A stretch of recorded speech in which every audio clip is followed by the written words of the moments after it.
Taga saan ka, kuya? Pampanga po. Anong ginagawa mo dito, kuya? Mga ngalakal? Hindi po. Lalakad pa uwi po. Maglalakad lang ako po. Uwi lang po. Sa gawi? Pampanga po. Maglakad ka uwi sa Pampanga? Galing po ako Pangasinan. Tumakas lang ako sa pinagtrabahuan ko. Wala akong sahod. Saan ka nagtatrabaho? Pangasinan po dati. Yan. Umalis po ako doon. Tumakas ako dahil hindi ako binibigyan ng sahod. Saan ka nagtatrabaho? Kaya po, uwi na po ako yan. Saan ka nagtrabaho dati? Doon po sa Pangasinan. Anong trabaho mo doon? Tumakas na lang dito. Bakit wala kang sahod? Wala, di naman binibigay. Kaya umalis na lang ako. Tapos nag-away pa kami ng kasama ko magtrabaho. Umalis na lang ako.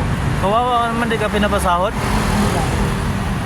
So kayo maglakad ba po uwi ng Pampanga? Malakad-lakad na. Di, baka may doon sa Islix, may, ay Inlix ba yun? Islix. Baka may mga truck ba? Pwede ka makiusap. Magsakay. Makikiusap lang na Isa nga yung magsakay. Gusto ko magsakay. Ayaw mo magsakay rin ba?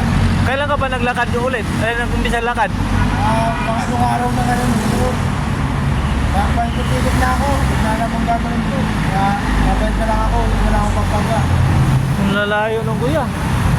Uwi ng Pampanga. Kung wala pa lang ako ng may ginagawa kasi ako, may trabaho. Dati